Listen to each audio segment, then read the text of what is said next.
The Power of Now, A Guide to Spiritual Enlightenment by Eckhart Tolle. Let me tell you about a man who woke up one morning and didn't recognize his own apartment. Not because he'd moved, not because anything had changed physically, but because he had died the night before, or at least the person he thought he was had died. His name was Eckhart Tolle, and just hours earlier, he'd been sitting alone in the dark, paralyzed by a depression so crushing that a single thought kept circling his mind like a vulture. I cannot live with myself any longer. Over and over, I cannot live with myself. And then, in a flash of awareness that would change millions of lives, another thought emerged. Wait, if I can't live with myself, then there must be two of me. The I and the self. So which one am I? That question shattered something fundamental in his consciousness. And in the space that opened up, he experienced a peace so profound, so complete, that when he opened his eyes the next morning, the world looked like he was seeing it for the first time. He spent the next 2 years sitting on park benches in a state of bliss, trying to understand what had happened. People would sometimes sit next to him just to feel whatever was radiating from him. He owned almost nothing. He did almost nothing. He just was. Eventually, he began to teach, and what he taught became The Power of Now, a book that sold over 10 million copies in more than 50 languages. Oprah calls it one of the most transformative books she's ever read. It sits on the nightstands of CEOs and students, therapists and athletes, seekers and skeptics. But here's what makes it dangerous, in the best possible way. This isn't a book about improving your life. It's not about becoming more successful, more disciplined, more anything. It's about recognizing that almost everything you've been taught about happiness is backwards. That the person you think you are doesn't actually exist. That the voice in your head narrating your life isn't you. And that the source of almost all your suffering isn't your circumstances.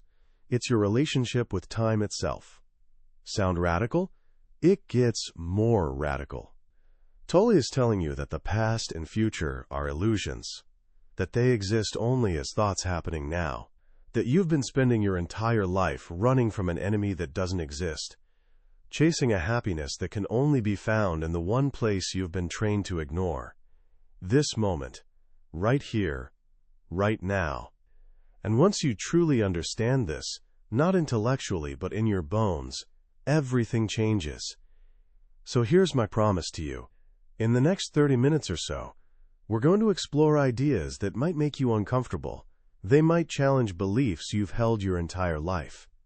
But if you stick with me, if you let these ideas really land, you might just discover that the peace and fulfillment you've been searching for isn't somewhere out there in your future. It's been here all along, hiding in plain sight. Ready? Let's step into the now. The story of how Eckhart Tolle became Eckhart Tolle begins with a man who had no reason to be on a spiritual path.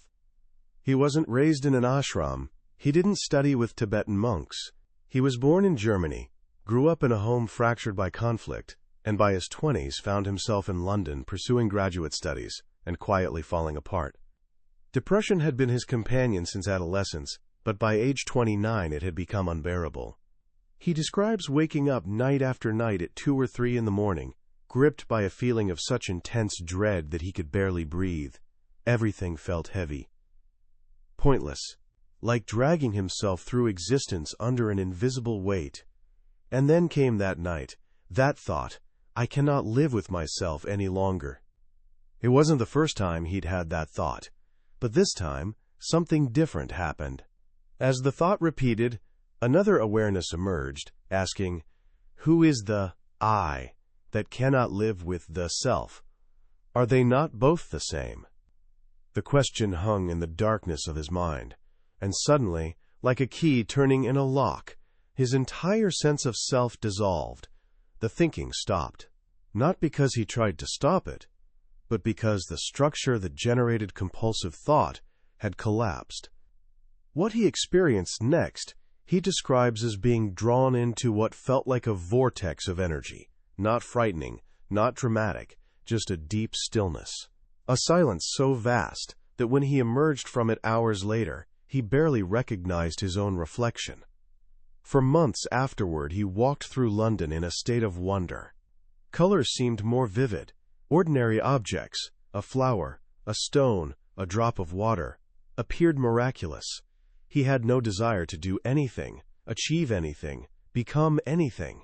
The depression wasn't managed or suppressed. It was simply gone, replaced by what he calls a deep peace that has never left me since. Now you might be thinking, great story, but what does that have to do with me? I'm not suicidally depressed. I have responsibilities. I can't just sit on park benches for 2 years. Fair enough. But here's what Tolle discovered during those years of silence, and what he wants you to understand. The mechanism that created his suffering is the same mechanism creating yours. It's just that in his case, it became so extreme, so unbearable, that it finally broke. That mechanism? It's identification with the mind. Let me explain what that means, because this is the foundation of everything. Right now, as you're listening to these words, there's a voice in your head. Maybe it's commenting on what I'm saying. Maybe it's thinking about something you need to do later. Maybe it's judging whether this is useful or not. That voice is so familiar, so constant, that you probably assume it's you. It's the narrator of your life story, right? But here's the thing, if you can observe the voice, if you can hear it thinking, then who's doing the observing? Stay with me here, because this is crucial. There's the thinker, the voice narrating, commenting, worrying, planning, and then there's the awareness that notices the thinking. The consciousness that watches thoughts arise and fall, like clouds passing through the sky. Most people are so completely identified with the voice, with the thinking mind, that they don't even know there's a difference. They think they are their thoughts, and that's the root of suffering. Why? Because the thinking mind, what Tolle calls the ego, lives in time. It's constantly referencing the past, your memories, your identity, your story of who you are. And it's constantly projecting into the future, your goals, your fears, your hopes, your anxieties. Think about worry for a second. What is worry? It's your mind creating scenarios about future events, events that haven't happened and might never happen, and then generating real emotion in response to these mental fictions. You're literally suffering over something that exists only in your head. Or think about resentment. That lives entirely in the past. You're replaying events that are over, that can't be changed, and creating fresh suffering in this present moment based on something that no longer exists except as a memory. This is what Tolle means by, quote, quote, psychological time. It's different from clock time, which is practical and necessary. If you have a meeting at 3, you need to know that. If you're learning from past experience, that's useful. But psychological time is different. It's when you're lost in mental narratives about the past and future, when you're suffering over things that aren't actually happening right now. And here's the kicker. The ego needs psychological time to survive. Your sense of self, your identity, is built from your past and projected into your future.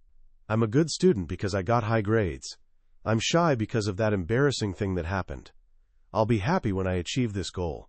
I'll be complete when I find the right relationship. The ego is constantly telling you that you're not enough as you are, that you need something more. That fulfillment is just around the corner, in the next achievement, the next experience, the next milestone. And so you spend your entire life chasing a future moment when you'll finally be complete, finally be happy, completely missing the fact that the only moment you ever have is this one. Tolle tells a story that illustrates this perfectly. He once met a woman who told him she'd been planning a trip to India her entire adult life. She'd saved for years. She'd read countless books. She'd dreamed about it constantly. And finally, after decades of planning, she went. And you know what she told him? She said she spent the entire trip thinking about all the places she still wanted to visit next. Even when she'd reached her dream destination, her mind was somewhere else. She was never actually there. That's most people's lives, always living for some future moment, completely missing the fact that life is happening now, this breath, this heartbeat, this moment. But let's get practical, because you might be thinking, sure, but I have goals, I have ambitions. Are you saying I should just give up on everything and sit around being present? Not at all. And this is where people often misunderstand Tolle's teaching.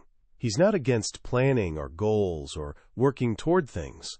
What he's pointing to is the difference between using time and being used by time, between thinking when you need to think and being enslaved by compulsive thinking.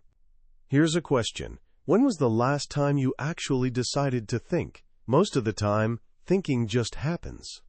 The voice in your head is running on autopilot, generating an endless stream of commentary, judgment, worry, and fantasy. You're not using your mind as a tool. Your mind is using you. And that's exhausting. It's literally draining your life energy to maintain this constant mental noise. Think about how tired you feel at the end of a day when all you've done is sit and think. You haven't done anything physical, but you're exhausted because the mind has been running non-stop. What Tolle discovered, and what every genuine spiritual teaching points to, is that there's another way to live. There's a place of stillness, of awareness, that exists underneath thought. And when you access that place, when you become present, something remarkable happens. Life starts working better. Not because you're trying harder or thinking more or planning better, but because you're acting from clarity instead of mental noise. You're responding to what is instead of reacting from accumulated psychological baggage. Let me give you a real example from everyday life. You're having a conversation with someone, and they say something that triggers you. Maybe it's critical, maybe it's dismissive, maybe it just hits a sore spot. If you're identified with your mind, here's what happens. Instant reaction. Your ego feels attacked. Your mind generates a defensive response. You might snap back, or shut down, or spend the next hour replaying the conversation and imagining better comebacks. But if you're present, if there's awareness, something different happens. You notice the impulse to react. You feel the emotion in your body, but there's a space between the stimulus and your response. And in that space, you have a choice. Maybe you respond calmly. Maybe you ask a clarifying question. Maybe you simply acknowledge what was said without taking it personally. Same situation, completely different outcome. And the difference is presence. This is what Tolle means when he talks about surrender and acceptance. These words make people nervous because they sound passive, like you're giving up. But that's not what he means at all. Acceptance means acknowledging reality as it is in this moment, not liking it necessarily, not preferring it, just recognizing this is what is. And from that recognition, from that acceptance, you can respond effectively. Resistance, on the other hand, is arguing with reality. It's when your mind says, this shouldn't be happening, or this isn't fair, or why me? And all of that resistance creates suffering on top of whatever the actual situation is. Think about being stuck in traffic. The situation is, you're in your car, cars aren't moving. That's it. But your mind adds layers. This is terrible. I'm going to be late. This always happens to me. Why is there always traffic when I'm in a hurry? And now you're not just stuck in traffic. You're suffering. You're tense. You're frustrated. And you know what? You're still stuck in traffic. The resistance didn't help anything. It just made you miserable. But what if you accepted it? Not loved it, not wanted it, but simply acknowledged, this is the situation. I'm in traffic. That's what's happening right now. Suddenly, something shifts. You're still in traffic, but you're not suffering. You might put on music you enjoy. You might use the time to think about something pleasant. Or you might just be present with whatever is. The situation hasn't changed, but your relationship to it has. And that changes everything. Now let's talk about something that might make you uncomfortable, the pain body. This is one of Tolle's most powerful and disturbing insights. He describes the pain body as accumulated emotional pain from your past that lives on in your energy field. It's all the hurt, trauma, anger, shame, and fear that you never fully processed, never fully felt, never fully released. And here's the really unsettling part. The pain body is almost like a parasitic entity. It wants to survive, and it survives by feeding on negative emotion. Have you ever noticed how sometimes you can't let go of anger? How you keep replaying arguments in your mind, generating more and more outrage, even though you know it's not helping? That's the pain body feeding. It's creating situations in your mind that generate the emotional pain it needs to survive. Or maybe you've noticed how some people seem addicted to drama, how they always have a crisis, always have something to complain about, always find something wrong. That's a heavy pain body at work. It's taken over their personality so completely that they don't even recognize it anymore. And it's not just personal. Tolle talks about collective pain bodies, shared by families, ethnic groups, nations.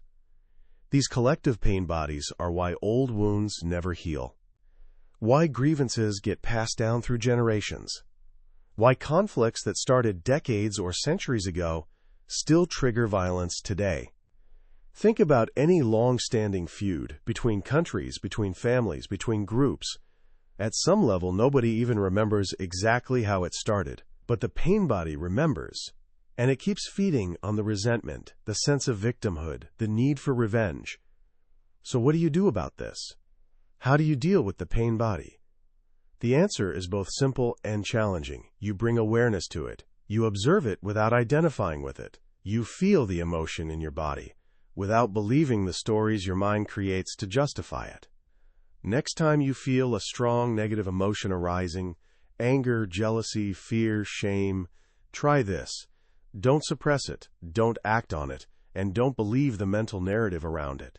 Just feel it. Notice where it lives in your body. Notice how it wants to take over your thinking. And in that noticing, in that awareness, it begins to lose its power. This is one of the most practical applications of presence. The pain body cannot survive in the light of consciousness. It needs unconsciousness, identification, the belief that this is who I am. But when you see it, when you recognize it as old emotional energy that's separate from your true self, it starts to dissolve. Let's shift gears and talk about relationships, because this is where spiritual teachings either prove themselves or fall apart. Tolle has a provocative claim. Most of what we call love isn't love at all. It's neediness masquerading as love. It's the ego seeking something from another person to make itself feel complete. Think about the classic romantic narrative. Two people meet. They complete each other.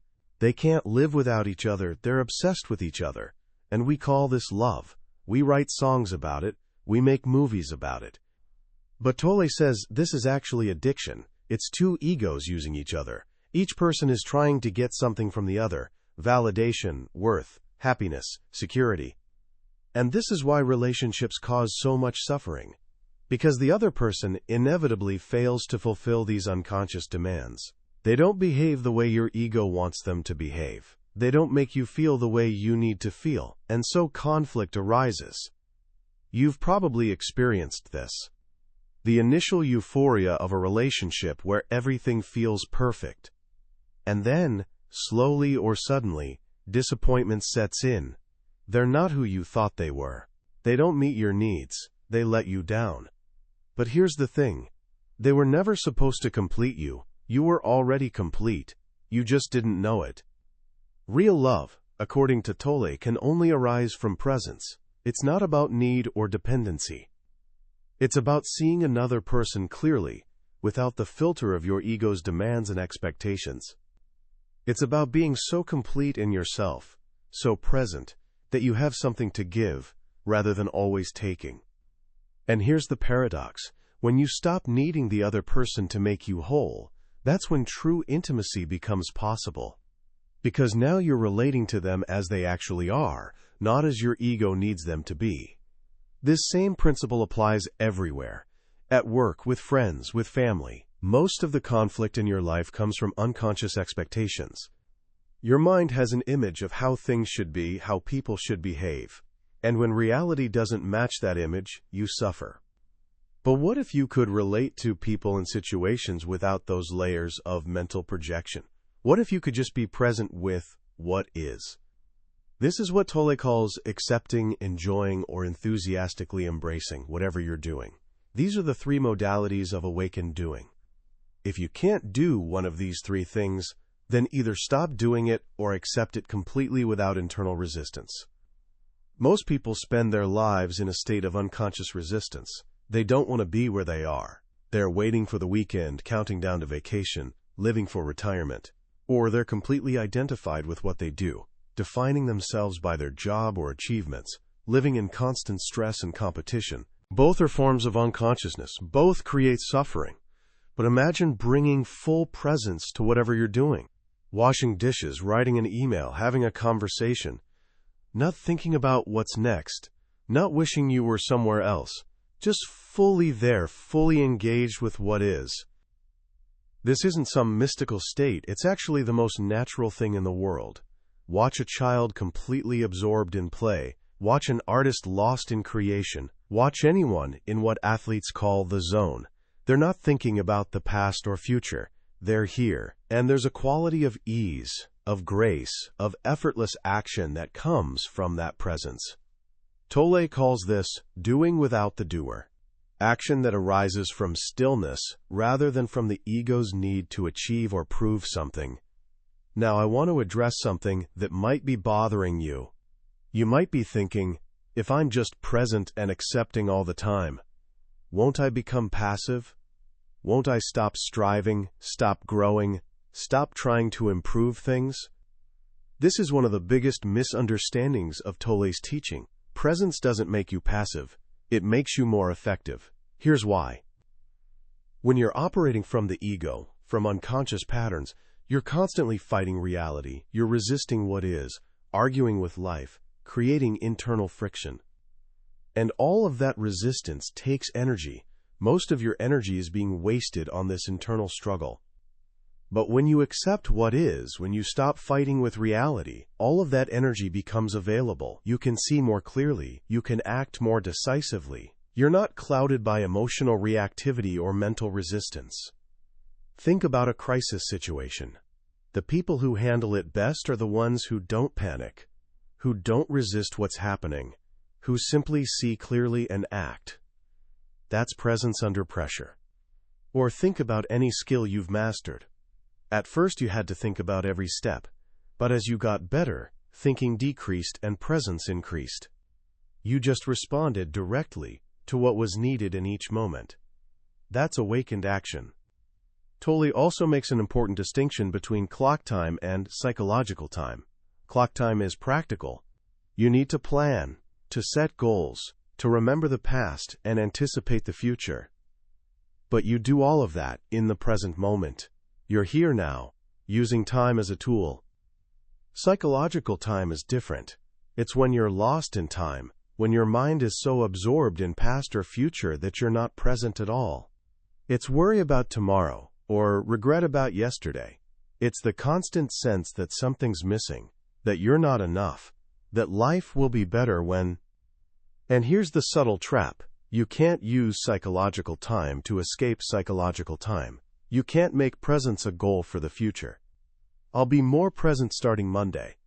Once I finish this project, then I'll really focus on being in the now. That's just the ego playing games, creating another future moment to pursue. Presence is only ever now. It's not an achievement. It's a recognition. It's seeing through the illusion that you're a separate self moving through time, and recognizing that you are the awareness in which all experience arises. This might sound abstract, so let me make it concrete. Try this right now. Notice your breath. Not controlling it, just feeling it. Notice the sensations in your body. Feel the weight of your body, the temperature of the air, the sounds around you. That's presence. That's the now. It's not exotic or special. It's just direct contact with this moment, without the filter of thinking. And if you do that for even a few seconds, you might notice something. A quality of aliveness, of spaciousness, of peace, that doesn't depend on your circumstances. That's what Tolle calls your essence, your true nature. It's always here. You just usually miss it, because you're lost in thought. Now, let's talk about what Tolle calls the unmanifested, or the source. This is where his teaching touches the deepest waters. He's pointing to a dimension of consciousness that's beyond form, beyond the world of things and objects. It's the stillness from which all life arises. The space in which everything appears. And according to Tolle, you are that. Your deepest identity isn't the person with a name and a history and a story. It's the awareness itself. This isn't just philosophy, it has practical implications. When you're rooted in this deeper dimension, when you're connected to the source, you have access to something the ego can't give you. True peace. Not happiness that depends on circumstances, but a deep okayness with life itself. People who are connected to this dimension have a quality about them. You can feel it. They're still, even when they're active. They're peaceful, even when facing challenges. It's not that they don't have problems or difficulties. It's that they're not fighting with life itself. And you can access this dimension right now, not by going somewhere or achieving something, but by becoming still, by letting thoughts subside, by resting in awareness itself. Tolle suggests a practice. Focus on the space between thoughts. Thought arises, then fades, and before the next thought, there's a gap. That gap is the unmanifested. That's the source. And the more you become familiar with that inner space, that stillness, the more it begins to inform your whole life. But here's the final trap, and it's a big one. The ego will try to co-opt even this teaching. It will turn presence into another achievement, enlightenment into another goal. I need to become more present. I need to transcend my ego. I need to be more spiritual. See what happened there? The ego just turned the very teaching that could free you into another form of seeking, another way to maintain psychological time, another way to say, I'm not good enough as I am. The truth is simpler and more radical. You don't need to become present. You already are the presence. You don't need to transcend the ego. You just need to see through it. You don't need to achieve enlightenment. You need to recognize that the one who's seeking enlightenment is itself the obstruction. This is what Tolle discovered on that park bench after his dark night of the soul. He didn't become someone new. He recognized what had always been there underneath the mental noise. And that recognition was liberation itself. So where does this leave you? What do you do with all of this? The answer is both simple and endlessly challenging. Become aware. Notice when you're lost in thought. Observe the voice in your head. Feel the aliveness in your body. Accept what is without resistance. And in those moments of presence, even if they're brief, you're touching something that doesn't change, that doesn't age, that doesn't need anything to be complete. That's the power of now. Not a technique or a method or a practice, but a recognition of what's always been true. You are not your thoughts. You are not your story. You are the awareness in which all of that appears. And that awareness, that presence, that consciousness, that's who you really are. So what do we take from this journey into the now? What does it actually mean for your life, for the choices you make today, for the way you show up in the world? Let me start by saying what this teaching isn't. It's not an excuse to be passive or irresponsible. It's not permission to stop planning or stop caring about your future. And it's definitely not about suppressing your thoughts or trying to be in some special state all the time. What Tolle is pointing to is something much more fundamental, a shift in identity. From thinking you are the voice in your head to recognizing you are the awareness that hears the voice. From believing you are your life story to realizing you are the consciousness in which the story appears. And that shift, subtle as it sounds, changes everything. Here's what you can actually do, right now, today. First, start catching yourself lost in thought. Not to judge it or stop it, but just to notice. You're walking somewhere, and suddenly you realize you've been mentally rehearsing a conversation that might happen later. You've been somewhere else entirely, missing this moment. Just notice that. Say to yourself, I was lost in thought, and come back to the present. Feel your feet touching the ground. Notice your breath. That's it. That simple act of recognition begins to create space between you and your thinking. Second, practice accepting small inconveniences completely. Traffic, waiting in line, a task you don't enjoy. Instead of your habitual resistance, the mental complaining, the wishing things were different. Try total acceptance. This is what's happening right now. See what happens to your stress level. See what happens to your energy. You might be surprised to discover that the situation itself often isn't the problem. Your resistance to it is. Third, bring presence to ordinary moments.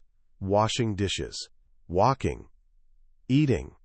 These moments that your mind dismisses as unimportant, as just something to get through, are actually your life.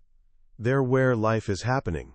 And when you're fully there, when you're tasting your food, feeling the water on your hands, noticing the quality of light, these moments become surprisingly rich. Fourth, observe your pain body without judgment. The next time you feel strong negative emotion, resist the urge to act on it immediately, or to believe the stories your mind creates around it. Just feel it. Where does it live in your body?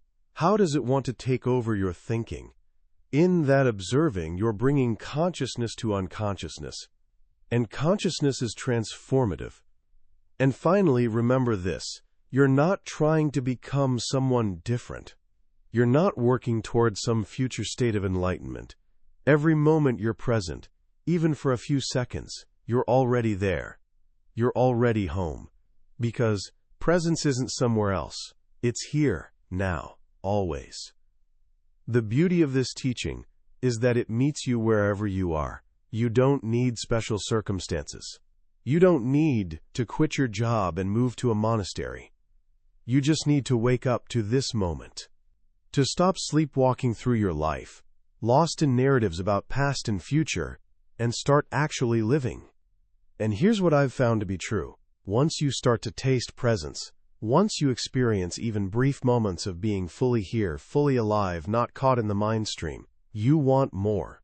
Not in a desperate, grasping way, but naturally. Like someone who's been eating bland food their whole life and suddenly tastes something flavorful. There's a recognition. Oh, this is what I've been missing. Now, let me be honest with you about something. This summary, these words, this understanding, it can only take you so far. I can describe the taste of an orange all day long, but until you bite into one yourself, the description means nothing. The power of now isn't just information to consume. It's an invitation to experience something directly, to experiment with presence in your own life, to see for yourself whether what Tolle says is true.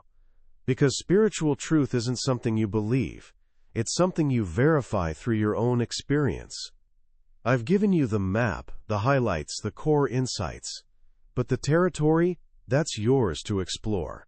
And honestly, that's where the real transformation happens.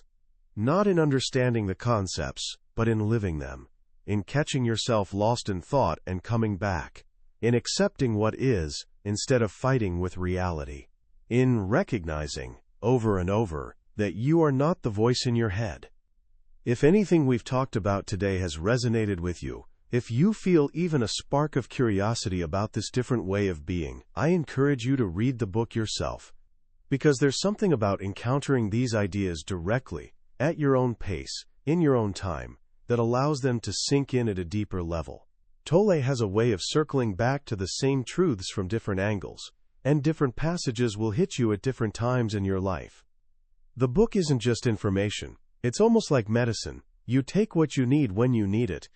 A single paragraph might unlock something for you that hours of explanation couldn't touch. That's the nature of spiritual teaching. It's not linear. It's not logical. It speaks to something deeper than the thinking mind. And let's be real. This is challenging work. You've been identified with your mind your entire life. You've been living in psychological time for as long as you can remember. That's not going to change overnight. There will be moments when you're completely present, when everything feels clear and peaceful. And then you'll get lost in thought again. You'll get caught up in drama. You'll forget everything you've learned. That's okay. That's part of the process.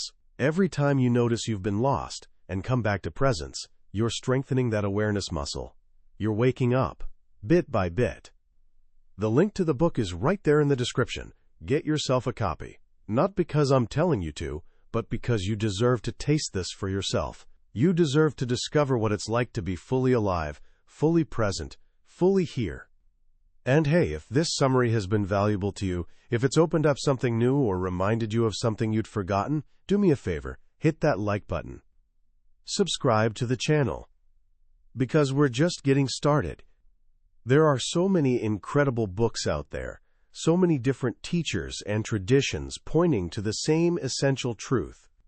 And I want to take this journey with you, exploring them together, discovering what works, what resonates, what actually transforms our lives. This isn't just about collecting information, it's about genuine growth, about becoming more conscious, more present, more fully alive.